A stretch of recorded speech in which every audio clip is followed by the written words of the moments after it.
Hello everyone, today, I will recap the movie Ghostbusters Part 2, Frozen Empire.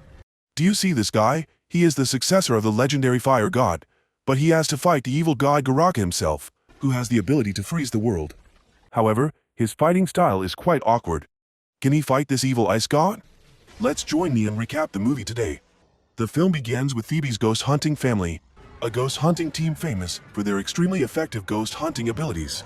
Currently, the team is chasing a dragon monster that is running away on the streets. Their car looks old, but it is actually equipped with modern and powerful technology.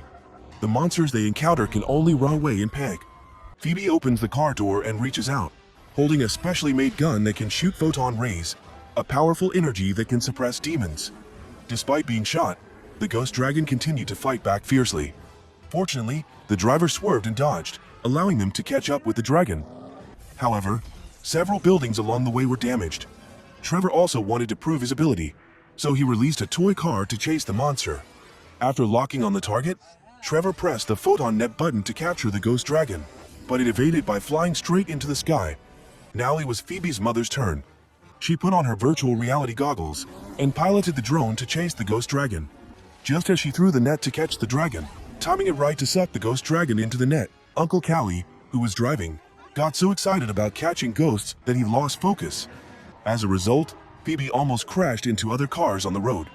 Although Uncle Callie tried to avoid it, the car crashed into a row of bicycles parked on the side of the road. Everyone in the family was safe, but the bicycles were not so lucky. In reality, the successes in catching ghosts were few, while the failures were many. In the end, the mayor criticized the Phoebe family for these incidents. He also complained that Phoebe's, who was only 15 years old, spent all day ghost hunting instead of focusing on her studies. He believed she was too young to take on such responsibility, and banned her from participating in ghost hunting with her family. The mayor actually disliked this ghost hunting team, because they caused more damage to the city than they succeeded in capturing ghosts. Feeling sad, Phoebe went to see his old friend Podcast, who was now working as Mr. Ray's assistant. Podcast had been a member of the ghost hunting team 10 years ago, but was more famous for his handsome appearance. At Podcast's office, Phoebe encountered the dome monsters. Although they looked cute, they were actually very mischievous and troublesome. Meanwhile, in a cellar filled with ghosts, Gary was making the final preparations to seal the dragon into a tank. Suddenly, the cabinet next to him shook violently, prompting Phoebe's mother to rush over and help pull the lever down. After a long struggle, they succeeded, and the light on the cabinet lit up green. At Uncle Ray's shop, which specializes in buying haunted objects, there was a long line of people waiting to sell haunted items that had been passed down through 3 generations in their families. An old woman said that after her husband died, she tried to put his soul into a watch. Ray measured it, but there was no spirit. So the disciple next to him hit the hammer, causing the watch to shatter. The people nearby were frightened. At that time, they were cleaning up to close the shop. Suddenly, a young man brought in a box, saying that it was a family heirloom. Inside the box was an exquisitely carved bronze bowl. As soon as he picked it up, Mr. Ray immediately sensed that this was not an ordinary object. He mentioned that ancient bronze objects were often made to contain evil forces. After saying that, he took out his supernatural energy meter, but as soon as he turned it on, the energy from the sphere destroyed the device. Too surprised by the mysterious sphere, Mr. Ray was willing to pay double the amount the young man had asked for. What was even more terrifying was that the energy seemed to want to destroy the cover containing Phoebe's family's souls. While observing the sphere, Mr. Ray began to recall an incident that happened in 1904 in New York. At a club of tycoons, the firefighters suddenly discovered a door emitting a mysterious cold air. Although they felt worried, they still decided to break the door to get inside. They were horrified to find that all the nobles around them had been frozen and were lifeless. Sharp ice pillars appeared everywhere, making it easy to get injured if one wasn't careful. Only a woman in bronze armor remained safe, holding a ball with mysterious symbols in her hand. Suddenly, she opened her eyes, and immediately the ice blocks began to shatter. A cold gaze radiated from within the ball. Back to the present, Phoebe was sitting alone in the park, playing chess. Unexpectedly, the chess pieces moved automatically. Although she was a little surprised, she continued playing, as long as there was someone to play with. Not long after, a female ghost appeared, a female ghost named Emily. Emily explained that she and her family died in a fire, and she was still stuck in this world, unable to continue. Emily was also a chess grandmaster, so Phoebe could not compete with her. The next morning, Gary discovered that the wall surrounding the cellar had been destroyed. The cabinet was also malfunctioning, so he called a technician to fix it. While the technician was checking the equipment, Gary stood next to him, talking incessantly. A sudden shrill sound came from inside, indicating that the sealed souls were trying to escape. Panicked, they reviewed the blueprint of the cellar and realized that the cabinet was almost full after 40 years of operation. At the most tense moment, Mr. James appeared and revealed that he had been secretly running a paranormal research center all this time. He then took his family to visit the facility. Here, the technician introduced the technology used to separate souls from haunted objects through a photon centrifuge. The monster that had just been separated was immediately transferred to a detention facility. They discovered that this place had a system of cabinets to hold monsters, allowing them to manage the creatures without any worries. Although this monster seemed cute, it was actually very dangerous. There was a red light that could steal things quickly. Phoebe loved these modern technologies, so she explored the center on her own. While the 3 team members went on a mission, Phoebe sat bored, watching their car leave. At that moment, her phone rang. A customer asked the ghost hunting team for help. She happily prepared her tools and set off with Podcast to destroy the evil. When she arrived, she realized that the ghost they were facing was Emily. While she was surprised, Podcast urged her to catch the ghost. She fired a photon. Not only did she not catch the ghost, but also broke the glass window of house. Mr. Ray set the brass ball to the research center. When the female technician placed it in the soul separation machine and pressed the start button, the ball suddenly shook violently.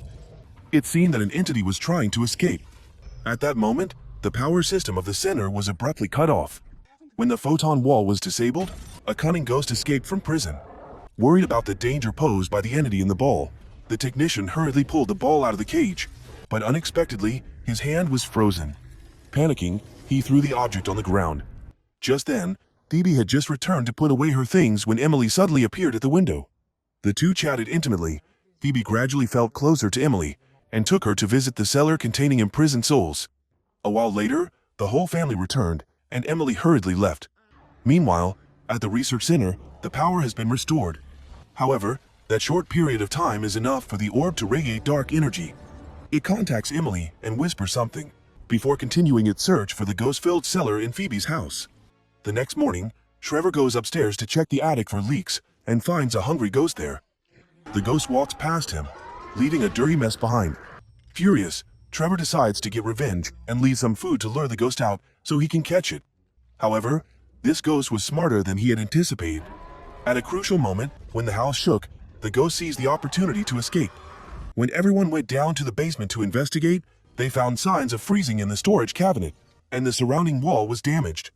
At the same time, at the research center, everyone observed that the sphere was strongly interacting with the ghosts, raising suspicions that a powerful dark force was sealed inside. They decided to question the young man who sold the sphere to learn about its origin. Janine didn't hide anything and led them to his family's secret room. In that room, everything was brass-colored, including the ancient bronze armor. This proved that Mrs. Janine was the woman in the mysterious frozen room from 1904. Furthermore, a pair of strange horns hung on the wall, indicating that they had a special origin. They then decided to bring Janine back to the research center for further investigation. During the interrogation, the professor repeatedly threw a pen at Janine's head. The professor continued to throw his pen without realizing that a fire had suddenly erupted on the gas stove. Strangely, Janine's mood seemed to affect the intensity of the fire. Meanwhile, Mr. Ray and Phoebe went to see an expert to clarify an important mystery. They wanted to know what was hidden inside the brass ball. When he saw it, the expert's expression immediately changed, and he pulled out an ancient scripture that recorded a story from thousands of years ago. It turns out that this sphere is a magical prison where the evil god Goraka is imprisoned. 4,000 years ago, Goraka single-handedly built an army of monsters to attack humans. Because he was betrayed by a king in Central Asia who cut off his powerful horns, causing him to take this grudge to heart. When the war was turning in the monster's favor, a council of fire mages combined their powers to control and use this sphere to seal Goraka. The expert took out the tape, which contained the spell to unseal the seal. Unexpectedly, a ghost took it. It escaped into a trash bag and left. The group chased after it but couldn't catch up, and Ray was scared by the ghost and fell. When they ran outside, they found that the ghost had disappeared, and Ray realized that it had entered the stone lion statue. The statue suddenly roared, jumped to the ground, and attacked Ray. At the crucial moment, Phoebe managed to activate the photon gun in the car. However, the gun jammed after the first shot. When the lion jumped up to attack again, Phoebe shot it, but the police car was severely damaged as a result. The ghost had a chance to escape, and the mayor had a chance to reprimand Phoebe's family. The relationship between Phoebe and her family became increasingly tense, as she felt that no one understood her feelings. Phoebe told the story to everyone. Janine went to see the frozen soul cabinet and felt the strange power of ice. At that moment, Ray appeared and revealed that Janine's great-grandmother was a fire mage, whose duty was to protect the bronze sphere that sealed the evil god Garaka. He believed that Janine was a descendant of the fire mage. Janine was surprised and said that he was just an ordinary person. How could he have the ability? However, Ray advised him to try. He would know right away. When Janine raised her right hand to try, surprisingly, the flame turned to the right, and the flame went in the direction he adjusted. That night, Phoebe decides to go find Emily. Suddenly, Phoebe has a strange idea. She wants to experience the feeling of becoming a ghost with Emily once. After that, Phoebe takes Emily to the research center to install the soul separation machine. Exactly 2 minutes later, the girl stepped inside, started the machine, and her soul immediately separated from her body. She was very happy that she could finally become a ghost. However, Emily's expression began to show that something was wrong. She suddenly apologized, and at that moment, Phoebe's eyes suddenly lit up. It turned out that Emily had deliberately tricked Phoebe into separating her soul, because the evil god Garaka needed her soul to take over the human voice, thereby breaking the seal of the orb. Emily made a deal with Garaka, hoping that he would help her move on and reunite with her family. Garaka ordered Phoebe to chant the spell to break the seal, and in a flash, the orb shattered, releasing the evil god. When the 2 minutes were up, Phoebe was back in her body. At that moment, the female technician used a photon gun to attack, but the target was not injured. Garaka blew out a cold air, breaking the photon layer. Then he disappeared, while the girl's hand was injured by the cold. The ghost hunters arrived in time to help. Gary and Phoebe's mother comforted her. Now they were about to face the legendary evil god. Garaka was in a tobacco shop. Without hesitation, he froze the man and attacked to release his pent-up anger. Then, he flew to the secret room of Grandma Janine. What he wanted was the powerful horns. As soon as he attached the horns to his head, he regained all his strength, with his eyes glowing an icy blue. Meanwhile, everyone else was still unaware, continuing to live happily, joking around as if nothing had happened. They had no idea that this was the calm before the coming storm. Soon after, the sky over New York suddenly darkened with black clouds. Out at sea, huge waves rolled in, causing people to flee in panic. In the city, a cold storm swept through, causing a series of ice spears to emerge from the ground. The entire city of New York was now engulfed in fear. Garaka's goal was to unlock the Soul Vault and release all the monsters to form a powerful army ready to attack humanity. At the monster hunting team's base, everyone brought Phoebe back. They were worried about how to deal with Garaka. At that moment, Janine sat there like a savior. Although he seemed to possess great power, in reality, he could only light a candle. This was not enough to solve the problem, so everyone had to put their hope on technological weapons. They knew that the photon gun was ineffective against Garaka, so Phoebe remembered a copper sphere that could seal him. She hoped that mixing copper metal with photon could overcome the Garaka. So she gathered all the available copper objects, melted them down, and dipped the barrel of the photon into a copper pan to enhance its power. Meanwhile, the Janine in the cabin continued to practice diligently, unaware of whether he would achieve anything. At the most tense moment, the veteran ghost hunters returned to assist. In an emergency like this, their presence was invaluable, but since they had retired, they were no longer as skilled as before.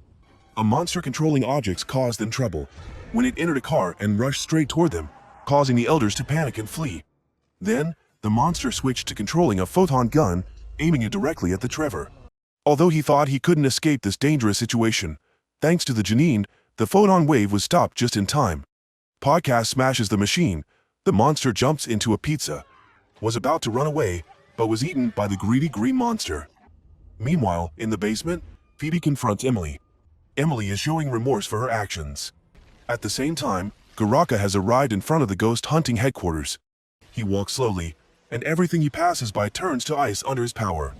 In the face of a powerful enemy, everyone did not retreat. The basement began to crack, causing the area they were standing in to shake violently. They were determined to join forces to shoot photons. Garaka quickly froze the entire photon team, causing everyone to fall into despair. At that moment, Janine, wearing bronze armor, began to appear. Janine walked towards Garaka. It was unclear how much practice he had, but he confidently lit a lighter. Unfortunately, he chose a lighter that was out of gas. He tried to light it, but it didn't produce any flame. The group looked at him helplessly. He didn't look like a fire god at all. Garaka took the lighter, froze it, and blew it into the wind. Garaka grew impatient, spewing out a cold blast that froze the entire group. Then, he slowly approached the soul cabinet. He gathered his strength, creating a rift for the resentful souls to escape. A pillar of light rose into the blue sky, and the evil souls began to roam the city. Our heroine is Phoebe. At this point, she appears, holding a super photon gun, and shoots Garaka. This is actually effective, as the copper mix photon makes Garaka feel pain. However, that is not enough. Garaka unleashes her power, causing the photon engine and Phoebe to freeze. The war seemed to be over for humanity, and Garaka planned to rule the world. Suddenly, Emily appeared holding a burning match, and the small flame from her match was sucked away by Janine. This time, Janine dealt the final blow to Garaka, and the power was enough to break the ice seal. Phoebe's group immediately reactivated the photon gun, one side attacking with fire, and the other side attacking with copper photons. Garaka was locked on both sides. Realizing that human power could not last long, Phoebe's entire family came together to support her. Some people rushed to reactivate the soul cabinet, hoping that it could seal Garaka. Unfortunately, the lever was frozen solid, making it difficult to push down. Feeling the threat to his life, Garaka struggled to break free from the bondage. Finally, the containment cabinet was activated, and a giant photon net appeared, sucking the Garaka into the seal. The indicator light turned green, signaling humanity's victory. After the storm, the sky brightened again, the evil god disappeared, and the city returned to normal. The ghost hunters were warmly welcomed by the city. Everyone was grateful to those who sacrificed and fought monsters to protect the city. The old mayor also changed his attitude and no longer hated the ghost hunters. At this time, a greedy ghost and a dragon flew overhead. The ghost hunters were still happy, but did not forget their mission. They immediately took the car to capture those ghosts. The movie ended here. Thank you for supporting. If you find the content interesting, please give me a like and leave a comment about this movie. Don't forget to subscribe to the channel to follow the latest movie recap. See you again.